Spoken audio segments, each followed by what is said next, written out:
Monthly current affairs series में चलिए आज हम लोग देखेंगे मार्च महीने के जो करंट अफेयर्स है, मोस्ट इंपॉर्टेंट जो करंट अफेयर्स के टॉपिक होंगे बेस्ड ऑन झारखंड, सिर्फ उसी को हम लोग इसमें देखेंगे। मुझे आशा ही नहीं पूर्ण विश्वास है कि इससे पहले भी आपने जनवरी का करंट अफेयर्स और फरवरी का करंट अफेयर्स देखा ही होगा, और जो एग्जामिनेशन पॉइंट ऑफ व्यू से बहुत ही इंपॉर्टेंट हो जाता है। चलिए अब बात कर लेते हैं हम लोग आज के इम्पॉर्टेंट टॉपिक्स को जो मार्च महीने पर आधारित है, बेस्ड ऑन मार्च मंथ। चलिए पहला जो न्यूज़ है इसके बारे में हम लोग बात करेंगे, वो है कि झारखंड में फिर यूरेनियम मिला। झारखंड में यूरेनियम की संभावना फिर, यानी झारखंड में जादूगोड़ा के बाद भी यूरेनियम कहीं पाया जा सकता है, जो प्राइमरी स्टेज में है और ये माना गया है कि यहाँ पाई जाएगी। वो है राजमहल की पहाड़ी। राजमहल की पहाड़ी, राजमहल हिल्स जानते हैं, क्यों नहीं चल रहे हो भाई।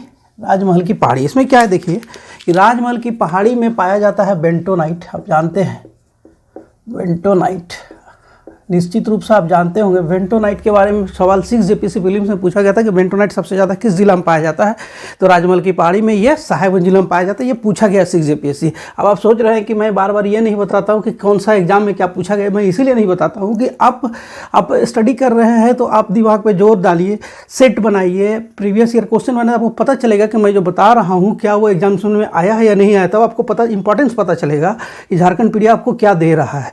तो इसमें क्या है ना कि बेसिकली आप झारखंड पीडिया में आप ये पाएंगे कि मैं दूसरे यूट्यूबर्स के जैसा न्यूज़ नहीं चलाता हूँ। न्यूज़ चलाने का जिम्मा मेरा नहीं है, वो न्यूज़ चैनल करेंगे। ये study based channel 100% study based channel है जो झारखंड डेडिकेटेड है। सिर्फ झारखंड और झारखंड डेडिकेटेड आपको ऐसे टॉपिक्स मिलेंगे जो आपके लिए एग्जामिनेशन पॉइंट ऑफ व्यू से मोस्ट इंपॉर्टेंट है, और नेशनल और इंटरनेशनल वाइज जो भी जरूरी होगा वो एग्जामिनेशन पॉइंट ऑफ व्यू से उसको इसमें शामिल किया जाता है। यानी आपको सिर्फ स्टडी मटेरियल मिलेगा, इसमें स्टडी के बारे में मिलेगा, कोई न्यूज़ नहीं मिलेगा। चलिए, तो राजमहल की पहाड़ी में बेंटोनाइट पाया जाता है, ये पूछा जा चुका है जेपीएससी में। बेंटोनाइट जहाँ पाया जाता है उस क्षेत्र में जो रिसर्च हुआ, उस रिसर्च में ये पता चला कि बेंटोनाइट पाने वाले क्षेत्रों में यूरेनियम जो है इसकी संभावना इसलिए है क्योंकि यहाँ के बेंटोनाइट वाले क्षेत्र में रेडियो एक्टिव सब्सटेंस मिला, और रेडियो एक्टिव सब्सटेंस की जब जांच हुई तो पता चला कि यूरेनियम है। यानी झारखंड का ये दूसरा जगह हो गया। इंडिया में जादूगोड़ा फर्स्ट है जहाँ यूरेनियम पाया जाता है। अब झारखंड में ही राजमहल के हिल्स में भी यूरेनियम की संभावना बन गई है। चलिए अब बात कर लेते हैं दूसरा इम्पॉर्टेंट न्यूज का। तो इसमें देखिए बजट आया है, बजट को लेकर मैं अलग से एक बार आऊँगा, सिर्फ जो एग्जामिनेशन पॉइंट ऑफ व्यू से जरूरी है, लेकिन इसमें न्यूज़ के पॉइंट ऑफ व्यू से जो जरूरी है चलिए उसको देख लेते हैं। तो बजट में मुख्यतः क्या है कि यहाँ हम लोग देख लेते हैं कि अनुपूरक बजट, जो पूछा जा सकता है आपसे कि अनुपूरक बजट जो है, अब तो आप बता ही दीजिएगा इसका अनुच्छेद क्या है, ये लिखना है। चलिए लिख देते हैं 116, आप लोग सब जानते हैं, मुझे पता है। तो अनुपूरक बजट जो है, ये अनुपूरक बजट कितने का आया, कितने रुपए का आया, यही सीधा सीधा सवाल है। तो 4646 यानी 4646.27 करोड़ रुपए का, ये क्या है अनुपूरक बजट। अनुपूरक बजट में और कुछ नहीं पूछेगा, टोटल वॉल्यूम पूछेगा कि कितना का अनुपूरक बजट आया था। इसलिए बजट से जरूरी हो जाता है कि जो आपसे पूछा जाएगा, मैं ये बजट बेस्ड क्लास नहीं है, बजट में से जो सीधे सीधे सवाल है वो मैं बता रहा हूँ। इसमें है कि चलिए जो मुख्य बजट आया था, मुख्य बजट, और मुख्य बजट का अनुच्छेद लिखना होगा, आप लोग बता ही दिए होंगे, अनुच्छेद 112 ये मुख्य बजट का है। अब मुख्य बजट में क्या है कि मुख्य बजट में कुल कितने रुपए का मुख्य बजट था, एकदम सीधा सवाल है।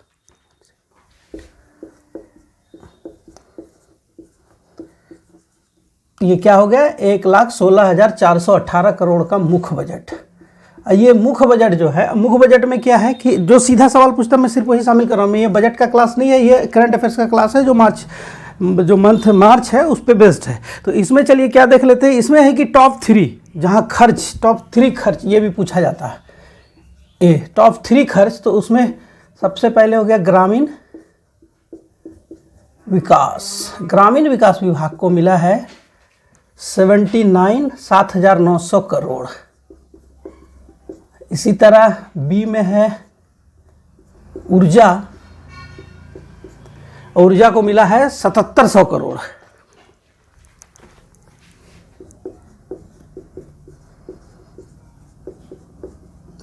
और सी में है शिक्षा, ये है 660 62,278 करोड़ फिगर है, इसलिए देखकर ही कंफर्म होकर लिखना अच्छा है, करोड़। तो इसमें क्या होगा, देखिए ये सीधा सवाल है, मुख्य बजट कितने करोड़ का है, तो 1,16,418 करोड़ का। इसमें सबसे ज़्यादा बजट में खर्च किसमें है, अब एग्जाम देते जानते हैं यही सवाल ही पूछते हैं, सबसे ज़्यादा खर्च इतना। टॉप 3 अगर पूछ लिया क्वेश्चन को ट्विस्ट करने के लिए तो ऊर्जा में इतना और शिक्षा में इतना, बस इससे ज़्यादा बजट में आपको जनरल सवाल नहीं पूछे जाएंगे। अब जो इकोनॉमिक्स बेस्ड एग्जाम होगा उसमें तो डिटेल्स में आएगा ही, इसमें बहुत कम आपको डिटेल्स की संभावना है, इससे ज़्यादा सवाल बजट से बहुत ही कम संभावना है जो आपसे पूछे जाएंगे। चलिए फोर्थ न्यूज जो इम्पोर्टेंट हो जाता है, इसमें क्या है कि रेसिडेंशियल स्कूल जो नेतरहाट में है हमारा, उसी तरह नेतरहाट के जैसा रेसिडेंशियल स्कूल खोला जाएगा 3 नए शहरों में। नेतरहाट लिख दिए इसलिए, इसके जैसा जो रेसिडेंशियल स्कूल है, रेसिडेंशियल स्कूल 3 बनेंगे। नेतरहाट जैसा रेसिडेंशियल स्कूल 3 बनेंगे, और वो कहाँ बनेगा, वो बनेगा दुमका, बोकारो और चाईबासा। चाईबासा जान रहे हैं, चाईबासा वेस्ट सिंहभूम। चलिए, तो 4 नेतरहाट जैसे रेसिडेंशियल स्कूल कहाँ कौन से बनने जा रहे हैं, तो दुमका, बोकारो और चाईबासा, सीधा सवाल है ये। 5 नंबर में देख लीजिए, 2 नए यूनिवर्सिटी बनाए जाएंगे, न्यू यूनिवर्सिटी, और एक यूनिवर्सिटी तो आपसे सीधा पूछा ही जाने वाला है, वो है दुर्गा सोरेन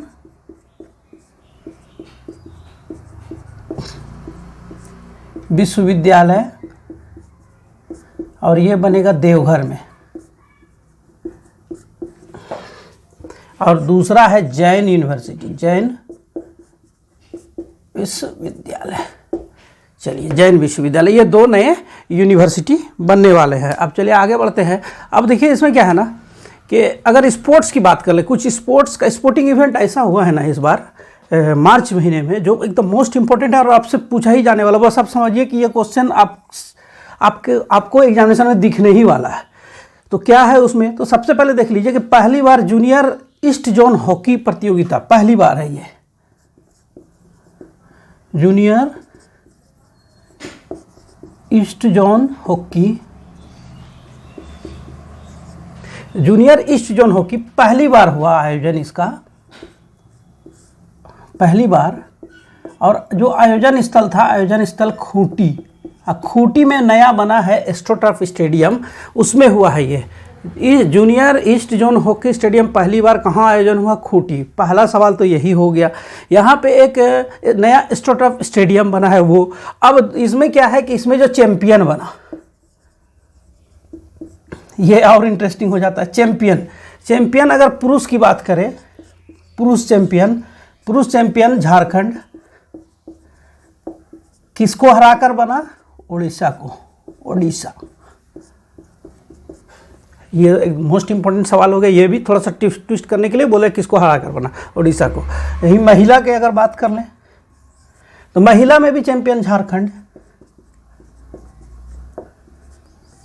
किसको हराकर, मिजोरम। ये सवाल आने ही वाला है, आप आने वाले किसी भी समय में देखेंगे, आपको एग्जाम में ये दिख जाएगा, तब आपको पता चलेगा अरे हाँ हमने तो देखा था इसको, यही आंसर होगा। एकदम 100% परफेक्ट आंसर आपका हो जाएगा। तो यहाँ मोस्ट इंपॉर्टेंट हो गया जूनियर ईस्ट जोन हॉकी, पहली बार जो आयोजित हुआ खूंटी के एस्ट्रोटर्फ स्टेडियम में। एस्ट्रोटर्फ स्टेडियम पहली नया बना हुआ है उसमें, और झारखंड दोनों ही वर्ग का चैंपियन बना, जो मोस्ट इंपॉर्टेंट हो जाता है।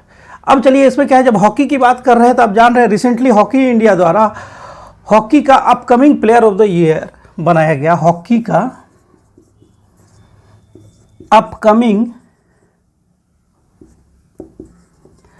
Upcoming player of the year 2022 महिला के लिए सलीमा टेटे, झारखंड से, इसलिए मोस्ट इंपॉर्टेंट होता है।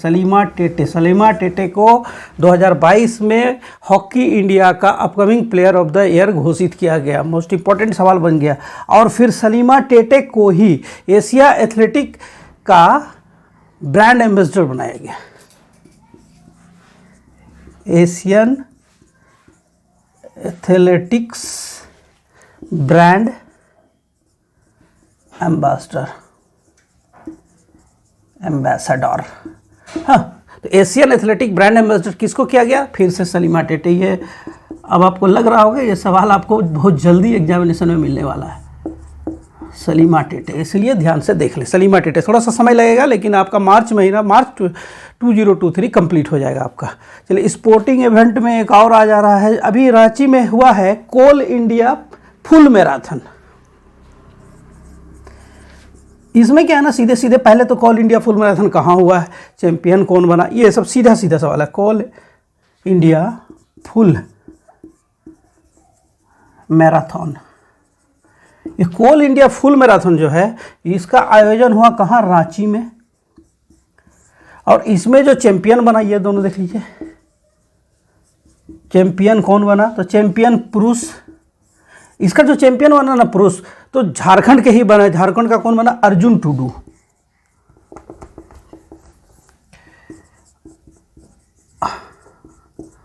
अर्जुन टुडू। और महिला का जो है, महिला का है, ये बनी है सोनिका। महिला में कौन बनी है? तो सोनिका। तो ये इंपॉर्टेंट है, कोल इंडिया फुल मैराथन और हाफ। ये फुल मैराथन और हाफ मैराथन क्या होता है ये भी समझ लीजिए। तो फुल मैराथन जो होता है, फुल मैराथन होता है 42 किलोमीटर का, और हाफ मैराथन कितना? ठीक इसका आधा, 21 किलोमीटर का। अब कुछ मानदेय भत्ता में वृद्धि हुई है और कुछ भत्ता दिया जाएगा, तो उसको देख लेते हैं। इसमें 3 आएगा, और चलिए देख लेते हैं। 10वां न्यूज़ हम लोग पहुंच गए। 10वां न्यूज़ में क्या है कि जो मनरेगा की मजदूरी है झारखंड में अब कितने मिलेगी, ये पूछा हुआ सवाल है। सेंट्रल में कई एग्जाम में पूछा है, स्टेट एग्जाम में भी एक बार पूछा जा चुका है। फिफ्थ जेपीएससी प्रीलिम्स का ये सब स्टैंडर्ड सवाल है। जेएसएससी जेपीएससी में ये सब साधारणतः पूछा ही जाता है। तो मनरेगा जो है, मनरेगा में जो अभी वेजेस मिल रहा है, जो प्रति मजदूर मिलेगा, वो 255 रुपया हो गया। 255 रुपया। ये 255 रुपया जो हुआ, इसमें क्या है कि एक्चुअली झारखंड जो है अपने हिस्से में बढ़ोतरी की है, इसलिए 255 रुपया हो गया। ये एक्चुअली इसका बेस जो है वो है 210, प्लस केंद्र देती है 18, प्लस राज्य सरकार अब देगी 37, और इस तरह हो गया 255। ये मनरेगा की मजदूरी कितनी हो गई? 255। चलिए अब आगे बढ़ते हैं। एक और है कि जो कौशल प्रशिक्षित युवा है, ट्रेंड यूथ, कौशल मतलब किसी भी तरह का ट्रेनिंग किया हुआ, कौशल प्रशिक्षित युवा जो है, किसी भी तरह कौशल प्रशिक्षित युवा को पूरा ही मिटा देते हैं ना। कौशल प्रशिक्षित युवा को क्या होगा कि प्रति माह कितना दिया जाएगा भत्ता? 1500 रुपया। 1500 रुपया प्रति माह भत्ता दिया जाएगा। एक और इसी से जुड़ा हुआ है जिसमें मानदेय में वृद्धि हुई है, जैसे नरेगा में हुआ ना, उसी तरह मानदेय में वृद्धि हुई। उसमें क्या है कि आंगनवाड़ी सेविका और सहायिका जो है, पहले लिख ले रहे आंगनवाड़ी। देखिए मैं बार बार कहता हूँ कि झारखंड पीडीएफ में आपको ना सिर्फ इंपॉर्टेंट, आप देखेंगे कि आप यूट्यूब चैनल में आप सर्च कीजिए ना, आपको डेट वाइज मिल जाएगा। डेट वाइज आपको 50 न्यूज़ बता रहा है। अरे मतलब नहीं है उसका, मंथ में 50 न्यूज़ तो इंपॉर्टेंट होता नहीं है। जिससे एग्जामिनेशन में पूछा जाएगा तो क्यों गैर जरूरी देखना है? देखना वही है जो एग्जामिनेशन में पूछा जाएगा, जो हमारे नॉलेज को इन्हांस करेगा, एग्जामिनेशन पॉइंट ऑफ व्यू से ज़रूरी है बस। तो आंगनवाड़ी में क्या है कि आंगनवाड़ी केंद्र जो होता है उसमें सहायिका जो है और सेविका, तो सेविका के मानदेय में, सेविका का जो मानदेय है इसके मानदेय में 500 रुपये की वृद्धि हुई है। 500 प्लस सहायिका का 250, कितना? 250, 250 की वृद्धि। जो इंपॉर्टेंट है सबको देखेंगे हम लोग, इसमें कुछ नहीं छूटने जा रहा है। अब तो मिटा कर लिखना पड़ेगा, ऊपर जगह बनाना पड़ेगा। चलिए मिटाते हैं, जो जरूरी है सब आपके पास अभी आएगा इस मंथ का, कुछ भी नहीं छूटने जा रहा है। चलिए 12 नंबर तक हो गया था ना, 13 नंबर में आएंगे ना। तो इसमें क्या है कि ये सवाल बस आपसे पूछा ही जाने वाला है, इसलिए कि ये राष्ट्रपति पुरस्कार मिला है झारखंड में, किस किस को, किस क्षेत्र के लिए। चलिए देख लेते हैं। राष्ट्रपति पुरस्कार 2022 इसमें क्या है कि 3 राष्ट्रपति पुरस्कार झारखंड को अभी रिसेंटली प्राप्त हुई है। चलिए उसको देख लेते हैं। तो सबसे पहले देखिए क्या है कि जो रांची जिला में एक जगह है पिठोरिया, और पिठोरिया के मुखिया को पेयजल एवं स्वच्छता विभाग द्वारा अवार्ड दिया गया है। तो उसका नाम है मुन्नी देवी। मुन्नी देवी, ये पिठोरिया रांची, पिठोरिया की मुखिया है ये, पिठोरिया रांची। इसको जो अवार्ड मिला किस लिए मिला? तो ये पेयजल एवं स्वच्छता विभाग के लिए।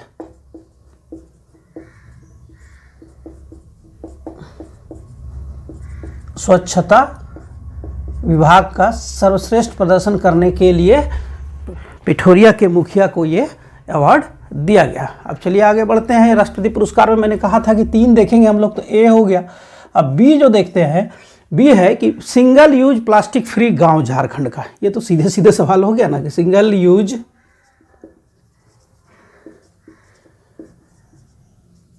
प्लास्टिक फ्री विलेज,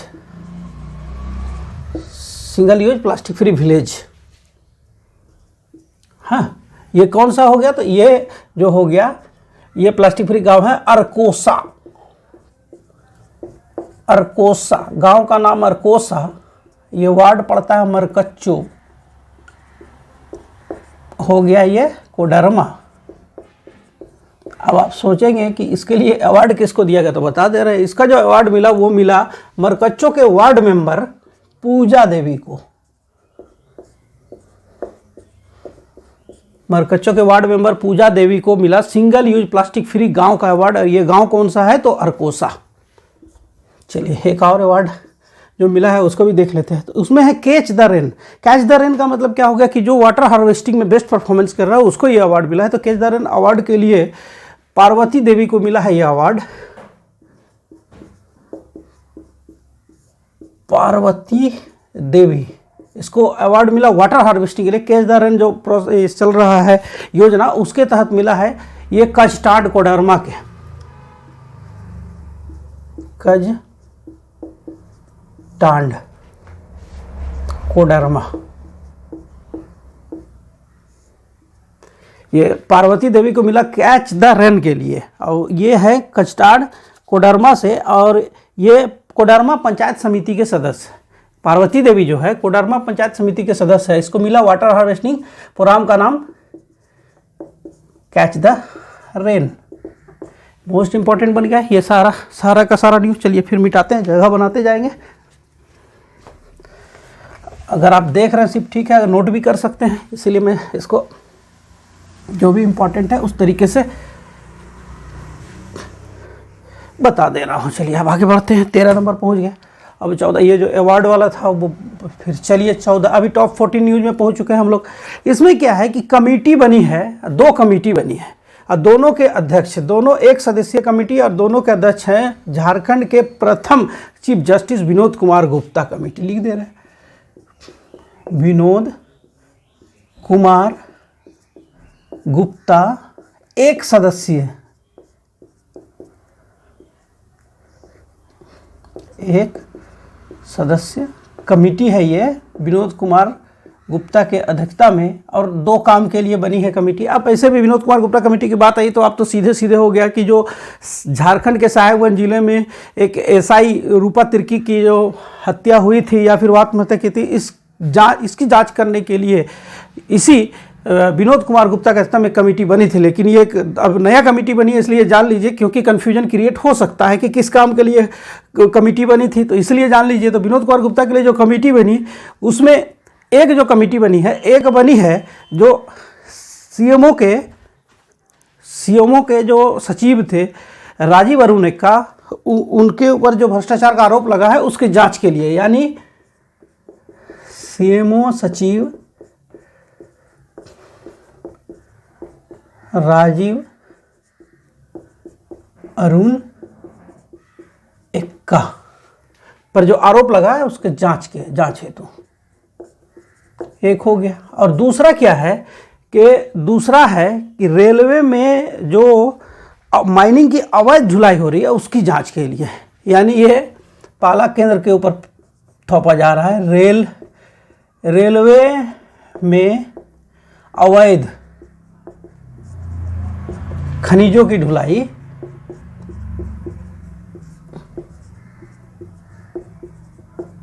जांच। रेलवे में अवैध खनिज जांच, इसे विनोद कुमार गुप्ता के अध्यक्षता में क्या होगा कि संस्था में 2 कमेटी बनी है और ये दोनों कमेटी क्या है कि ये दोनों कमेटी विनोद कुमार गुप्ता एक सदस्यीय है, इसलिए ये जान लेना जरूरी है। कमेटी तो कोई भी एकदम निश्चित रूप से जानना चाहिए। आप रिसेंटली जनवरी माह में भी देखे होंगे और फरवरी के भी करंट अफेयर्स में कमेटी आपको मिला होगा। चलिए आप बात कर लेते हैं। तो इसमें क्या है कि नेशनल ग्रीन ट्राइब्यूनल, अब जानते हैं इसको, नेशनल ग्रीन ट्राइब्यूनल जो है झारखंड के किस रेलवे स्टेशन पर पेनल्टी लगाया है? तो नेशनल ग्रीन ट्राइब्यूनल ने Dumka railway station, Dumka railway station पर 10 करोड़ का पेनल्टी लगाया है, 10 करोड़ का जुर्माना। किस लिए? स्टेशन के परिसर में जो इसका यार्ड है उस यार्ड में कोयला का यूज के लिए, यानी वो यार्ड जनरल यूज के लिए, लेकिन वो कोल डंपिंग यार्ड बनाकर, यानी कोल डंपिंग यार्ड बना दिया गया और इसमें जो प्रदूषण हो रहा है उसके लिए इसको मिला पेनल्टी। पेनल्टी कौन चुकाएगा? दुमका रेलवे स्टेशन को 10 करोड़ की पेनल्टी चुकाना पड़ेगा रेलवेज को। चलिए अब आगे बढ़ते हैं, जो भी न्यूज़ बनता जा रहा है उसको देख लेते हैं। हाँ, एक है 16 नंबर, चलिए देखिए। इसमें क्या आप जानते हैं झारखंड में जो विभिन्न जनजातियां रहती हैं उसका जो लोकल एडमिनिस्ट्रेशन होता है, यानी स्थानीय स्वशासन व्यवस्था चलती है, उस स्थानीय स्वशासन को जानने के लिए तो मैं आपको एक आई बटन भी दे रहा हूँ और कुछ आपको इमेज भी दी जाएगा जिसमें मैंने जो झारखंड के जो प्रमुख जनजातियाँ उसके जो स्थानीय स्वशासन है उसके बारे में डिटेल्स में बताया। आप अगर एक बार देख लेंगे आपको पता होगा सिर्फ झारखंड के स्थानीय स्वशासन से 6th और 7th JPSC में अब तक 20 सवाल पूछे जा चुके हैं और JSSC में भी पूछे गए हैं बहुत बार। तो चलिए देख लेते हैं इसको कि झारखंड में जो स्थानीय स्वशासन चलता है जनजातियों का, उस स्थानीय स्वशासन में प्रत्येक स्थानीय स्वशासन को क्या होगा, एक मोटर बाइक दिया जाएगा। स्थानीय स्वशासन, अब स्थानीय जैसे मांझी हो गया, मांझी शासन व्यवस्था हो गया, उरांव का हो गया, मुंडा का हो गया, तो जो भी शासन व्यवस्था, डोकलासोर हो गया, तो इसे शासन, स्थानीय शासन व्यवस्था जो है वो तो स्थान यानी हाथू स्तर पे होता है। तो हाथू स्तर पे क्या होगा कि हर स्थानीय स्वशासन व्यवस्था वाले जगह में क्या मिलेगा, बाइक मिलेगा, मोटर बाइक। मोटर बाइक ये अच्छा पहल है, इसीलिए कि स्थानीय स्वशासन चूंकि हमारा संस्कृति, हमारा सभ्यता, प्राचीन सभ्यता है, उसको बनाए रखने के लिए समर्थन निश्चित रूप से देना चाहिए। ऐसा प्रयास एक अच्छा सकारात्मक प्रयास है। चलिए आप आगे बढ़ते हैं, 16 तक पहुंच गए हम लोग। बिठाते जाएंगे, लिखते जाएंगे, जो जो इम्पोर्टेंट है देखते हैं कितना इम्पोर्टेंट है। एक बुक जानना जरूरी हो गया है। ये बुक का पूछा ही जाएगा। इस बुक का नाम है history of Santhal. History of Santhal का इतिहास, इंग्लिश में लिखा हुआ बुक है ये, संथाल का इतिहास। ये लिखा गया है डॉक्टर सुनील कुमार सिंह। डॉक्टर सुनील कुमार सिंह, ये बुक जानना जरूरी था। हिस्ट्री ऑफ संथाल किसने लिखा? तो डॉक्टर सुनील कुमार सिंह ने। अब 18 में देखते हैं। 18 में एक जब बुक का बात किए तो एक बुक जानना है, पोषण धारा क्या है उसको देख लेते हैं। बहुत इंपॉर्टेंट है पोषण धारा, अभी डिटेल जानेंगे ना। पोषण धारा जो है ई मैगजीन है, ई पत्रिका, और ये पोषण धारा जो ई पत्रिका है यह किस डिपार्टमेंट का है? तो यह है महिला बाल विकास एवं सामाजिक सुरक्षा विभाग। महिला, शोभा मांझी इसकी मंत्री है, महिला बाल विकास एवं सामाजिक सुरक्षा विभाग।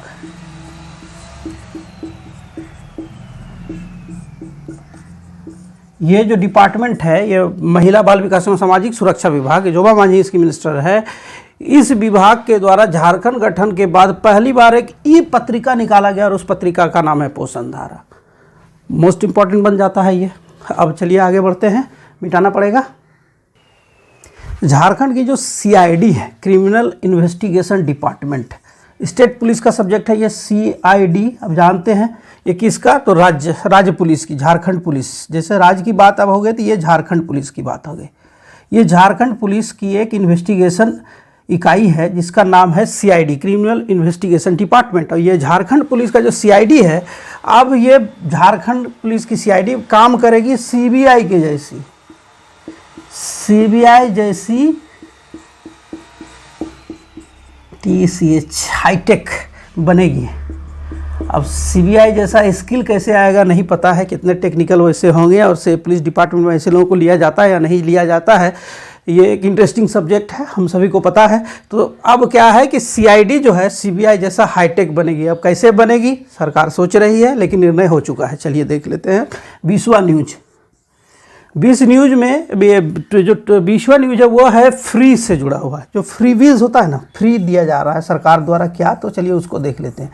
ये फ्री का चक्कर है, फ्रीवीज, जिसको आजकल मुफ्त की रेवड़ी भी बोलते हैं। अगर फ्रीवीज और जो डेवलपमेंट को लेकर होता है, सोशल डेवलपमेंट जो गवर्नमेंट का ये है, वेलफेयर डेवलपमेंट स्कीम्स और फ्रीवीज, उसमें क्या डिफरेंस और होना चाहिए, क्या सच क्या होना चाहिए एक्चुअली और होता क्या है, चलिए उसको भी जानने के लिए आप एक बार देख सकते हैं। फ्रीवीज वर्सेस जो होता है वेलफेयर स्कीम्स, उसका आपको दिख रहा होगा आई बटन में, आप देख सकते हैं उसको डिटेल्स में बाद में जाकर जरूर देखिएगा, बहुत इंटरेस्टिंग है ये। तो फ्री में क्या है ना कि सरकार का फ्री में दो ये है, चलिए उसको देख लेते हैं। रिसेंटली सरकार ने क्या कहा कि झारखंड में आप जानते हैं कि 100 यूनिट तक जो है